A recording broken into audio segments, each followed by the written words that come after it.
살아보지 않더라도 우리가 기도할 때 하나님께서 이미 응답하실 줄 믿습니다. 제가 사실 오늘 제 소개를 할 때에 비전 꿈의 교회 담임 남성진 목사라고 그렇게 인사를 올리려고 그랬는데, 제가 김영희 선교사님의 이 말씀을 듣고 제 정체성이 다른 것이다라는 걸 깨달았습니다. 40년 묵은 모태 장아찌라는 것을 깨달았습니다. 40년 묵은 모태 장아찌. 예, 남성진 목사라고 합니다. 반갑습니다.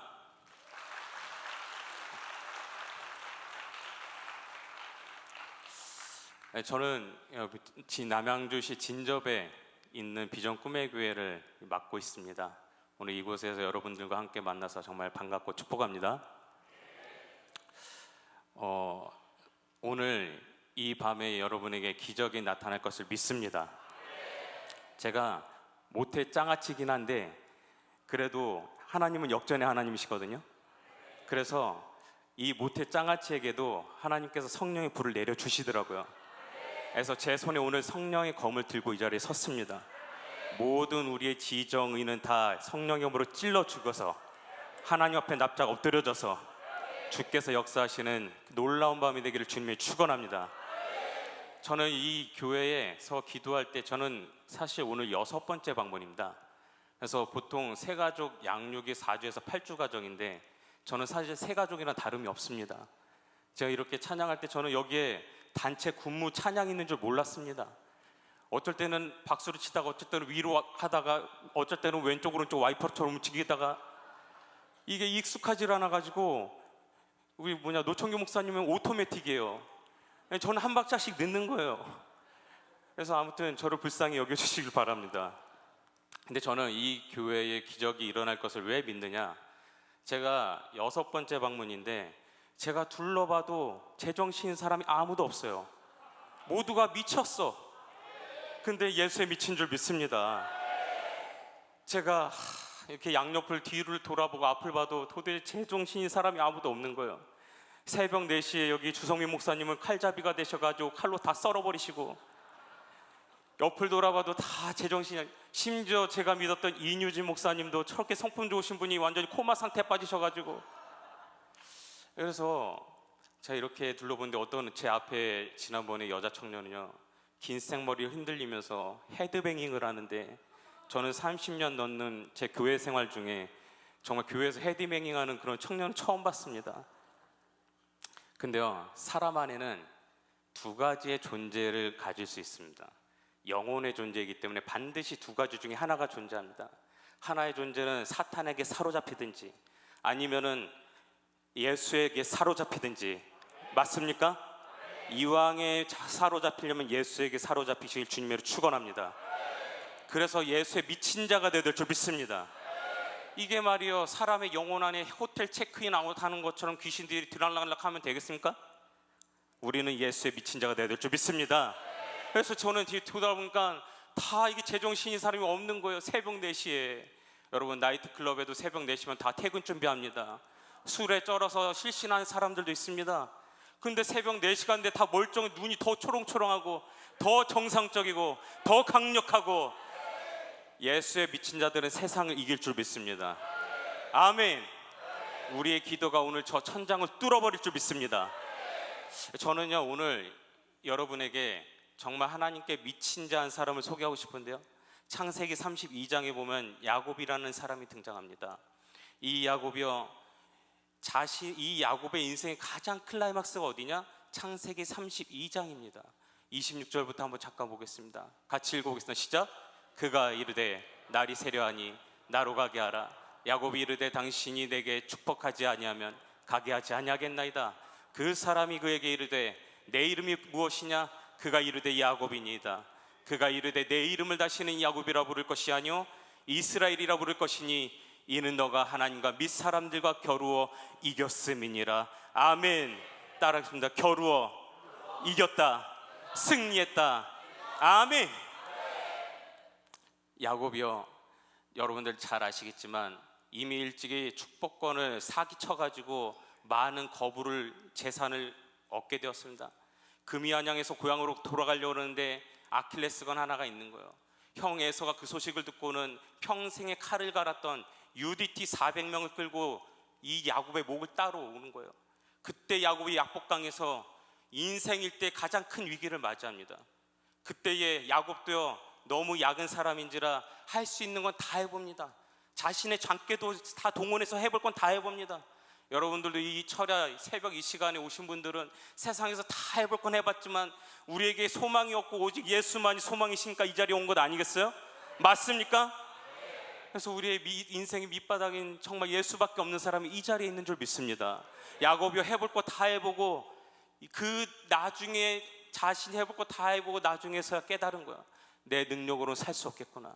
그래서 이 약복강에서 하나님과 씨름을 하는 거예요. 이 씨름을 한다는 것은 내 인생을 걸고 기도를 했다는 얘기예요. 저를 따져 이 자리에서 목숨을 걸고 기도하자. 생명을 건 기도라는 당신 오늘 반드시 기적의 하나님 만날 줄 믿습니다. 아멘. 야곱이 그 기도를 하고 인생 승리를 한 거예요. 아멘. 저는 사실 제 얘기를 하는 것을 부끄러워하기 때문에 잘 얘기는 안 합니다. 근데 오늘 저의 얘기가 여러분에게 도전이 되고 또 힘이 될 수 있기를 주님으로 축원합니다. 그래서 오해하지 마시길 바랍니다. 저는 24살에 군대를 갔습니다. 사실 근데 군대 얘기하려면 군대 하면 저기 김기나 목사님 해병대시잖아요. 예? 감히 군대 얘기하려니까 참 눈치 보이고 양해해 주시길 바랍니다. 근데 제가 24살에 군대를 좀 늦지막히 갔었던 것은 목사님이신 제 아버지가 평생에 몸에 가시에 질병이 있으셔서 그 평생 동안 제가 옆에서 조금이나마 힘이 되어드리기 위해서 저는 옆에서 최대한 늦게까지 도와드리다가 군대를 갔습니다. 24살에 용인에 있는 3군사령부로 입대를 했는데요, 입대한 날이 제 생일이었습니다. 24살 6월달. 하나님도 참 잔인하시죠. 생일날 눈물을 흘리면서 가족과 이별을 했습니다. 군대를 갔을 때에 제 마음속에는 두려움이 많았어요. 아버지가 내가 계시지 않을 때에 혹시라도 돌아가시지 않을까, 혹시라도 상하시지 않을까, 그런 두려움과 걱정으로 제가 군대를 입대했는데요, 1년을 무사히 지나갔습니다. 근데 제가 26살 5월 23일에 전역을 했습니다. 26살 2월 어느 날에 한겨울에 아주 추운 날, 바깥에서 훈련받던 어느 날이요, 갑자기 행정반에서 저를 찾는 거예요. 남병장 빨리 와서 전화 받아봐. 근데 제가 가서 전화를 받으니까 가족한테 전화가 왔다라는 그 전화를 받아보니까 모르는 사람한테 전화가 온 거예요. 전화 통화를 해보니까 어디서 전화가 왔냐 하니까 수원에 있는 아주대병원의 왕희정 박사님한테 전화가 왔습니다. 그분은 저희 아버님의 담당 의사이셨습니다.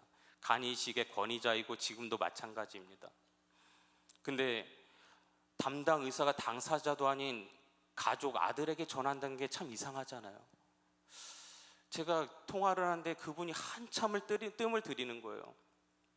그러면서 어렵게 꺼내는 말이, 아드님, 내가 의사로서 아드님이 군대에 있고 지금 내가 이 말하는 게 참 부담스러운데 어쩔 수 없이 내가 전화를 했습니다. 당신 아버지 남창욱 씨께서, 아버님, 그분이 집사님이거든요. 목사님이 그동안 병환이 너무 안 좋아지셔가지고 간 상태가 너무 안 좋아져서 지금 너무나도 힘든 가운데 있는데, 부모님께 얘기를 하니까 부모님이 이 간이식을 해야 되는데, 간이식을 해야 사는데 부모님한테 얘기를 하니까 부모님이 절대 얘기할 수 없다고, 아들한테 그런 얘기할 수 없다 그러면서 눈물 흘리면서 거절하더라는 거예요. 근데 이 집사님이 너무 신실하셔서 나름 혼자 기도하다가 이 목사님을 살려야겠다라는 그런 간절함으로 저한테 물어 부대로 전화를 한 거예요. 여러분, 의사가 말이에요, 당사자도 아니고 당사자 가족한테 전화하는 법이 있습니까? 저한테 그러시는 거예요. 아드님, 당신의 아버지를 위해서 당신이 간 이식을 할 수 있겠습니까? 제가 너무 충격을 받아가지고 그동안에 우리 아버지가 또 몸에 이 질병이 돋았구나. 제가 그래서 가만히 한 10초 정도 생각을 정리한 다음에 제가 그랬어요. 선생님, 제가 당연히 해야죠. 해서 제가 부랴부랴 부대에다가 얘기를 하고 일주일 후에 수원 아주대병원에 급하게 휴가를 받아서 조직 검사를 하러 들어갔습니다. 일주일 동안 조직 검사를 하고 이 검사를 다 마친 후에 부대로 복귀를 했다 이 말이요. 제가 부대를 복귀하고 나서 부대에서는 의과사 전역을 준비하고 있었습니다. 간 이식을 하게 되면 이 명치에서부터 배를 싹 갈라가지고 간을 꺼내야 됩니다. 그래서 저는 처음에 그런 생각이 들었어요. 하나님도 참 잔인하시지. 전역이 3개월 남은 이 아들에게 평생 동안 내 아버지를 위해서 뒷바라지하고 목회를 돕기 위해서 그렇게 수고한 이 아들을 병장 전역 3개월 앞두고 꼭 내 배를 갈라서 그렇게 하셔야 속이 시원하시겠냐고. 제가 참 눈물 흘린 그런 감정을 가지고 시간을 한 며칠 동안 방황하다가요, 그때부터 제가 정신을 차리고 기도하기 시작했습니다. 저는 우리가 군대 갔다 오신 분은 다 아시겠지만 군대에서는 이게 긴 침상, 옛날 지금 침대식이지만 긴 침상에 3단 매트리스 그 한 칸이 제 자리입니다. 새벽 1시, 2시, 3시쯤에 일어나서 아침 6시까지 씨름을 하면서 기도하는 거예요. 내 약복강의 자리는 그 매트리스 위에 한 장의 자리였습니다. 그곳에서 이 병사가 새벽 예배를 갈 수 없으니까 이불을 뒤집어 쓰고 거기서 무릎을 꿇고 하나님과 씨름하면서 기도하는 거예요. 소리를 내서 주여 제발 살려주세요, 고쳐주세요, 회복시켜주세요. 부르짖어 기도할 수 없으니까 끙끙거리면서 기도하는 거예요. 주여 제발 살려주세요. 제 속을 삭이면서 어쩔 때는 제 후임병들이 불침번을 쓰다가 제가 막 그 이불 속에서 끙끙거리고 있으면은 남병장님 배가 아프세요? 아니다, 가라. 제가요 하나님 앞에 기도하는데요, 어느 날 일주일이 지나서 병원에서 전화가 왔습니다. 조직 검사는 일치해서 수술이 될 수 있는데 아들의 간이 너무 작아가지고 애매하게 지금 수술하기가 애매하다는 거예요. 제가 간이 좀 작습니다. 그래서 어쩐지 벌레만 보면 두려운 마음이 많이 들고, 아버지가 항상 왜 이렇게 소스라치게 놀라냐고 그런 말도 많이 하셨지만, 근데 아주대병원에서는 간 이식할 때의 기증자의 30%는 적어도 남겨놔야 된다고 그랬습니다. 왜냐하면 기증자가 후유증이나 혹시라도 수술 중에 사망에 이르지 않아야 되기 때문에. 근데 제 간이 작아서 수술하기는 애매하다는 거예요. 근데 그 다음에 하시는 얘기가 서울대병원 같은 경우에는 15%까지도 남겨준다. 제가 그랬습니다. 선생님 15%라도 남기시고 수술해 주십시오. 제가 하겠습니다. 제가 그때부터 다시 한번 생명을 건 기도를 했습니다. 따라합니다. 생명을 건 기도, 목숨을 건 기도, 배수진을 치는 기도. 아멘. 저의 기도는 그때부터 달라지기 시작한 거예요. 이게 말이요, 원래 정상적인 이 기도 같으면은 주여 이 수술이 잘 돼서 회복되게 해주세요 기도가 되는데, 이게 엎드려서 기도할 때마다 입에서 자꾸만 아브라함의 하나님, 이삭의 하나님, 야곱의 하나님, 당신은 이삭을 죽이지 않고서도 당신은 살리시는 기적을 발휘하셨습니다. 야곱의 약복강의 기도를 통해서 당신은 살리시는 기적을 발하셨습니다. 주여 내 배를 가리지 않고서도 당신은 이번에도 기적을 발하여 주시옵소서. 놀라운 이적을 주시옵소서. 당신이 승리 하나님이시라는 것을 보여주시옵소서. 이게 자꾸만 기도가 이런 식으로 나오는 거예요.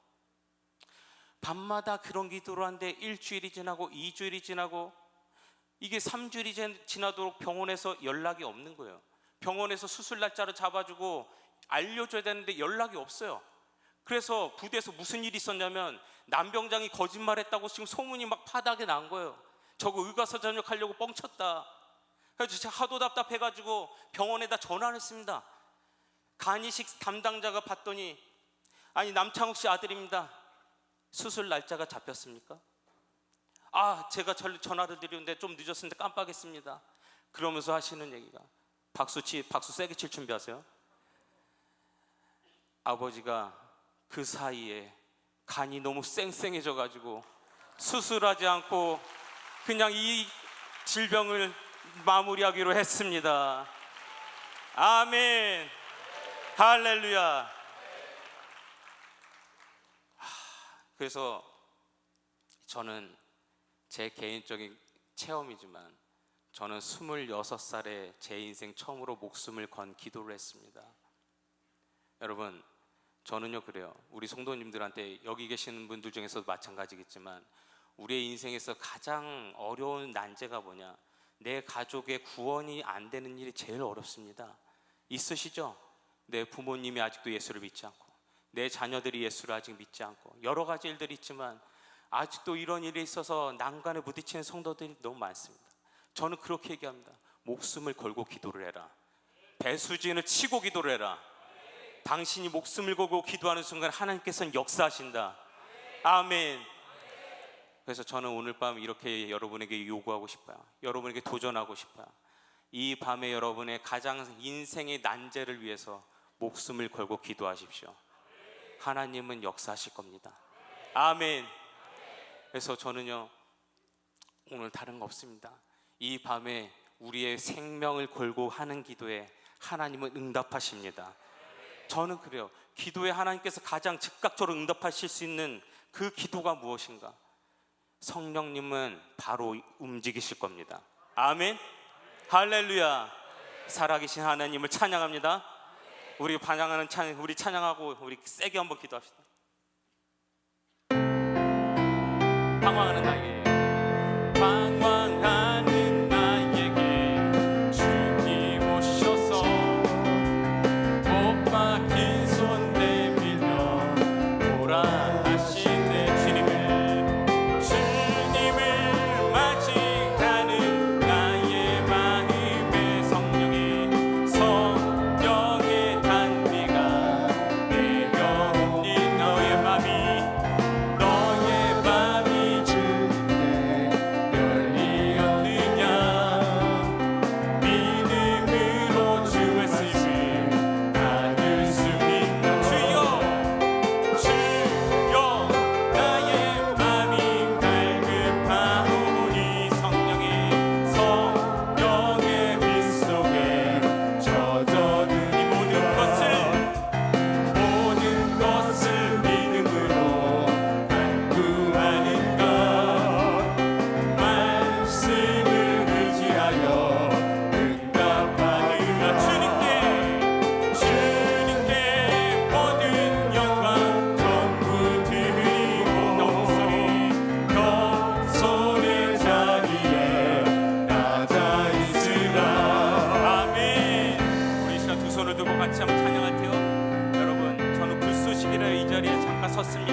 남은 시간 주성민 목사님 인도하실 때 성령의 불이 떨어질 줄 믿습니다. 여러분의 목숨을 건 배수진을 치는 기도에 하나님께서 역사하실 줄 믿습니다. 주여 외치기도 하시겠습니다. 주여.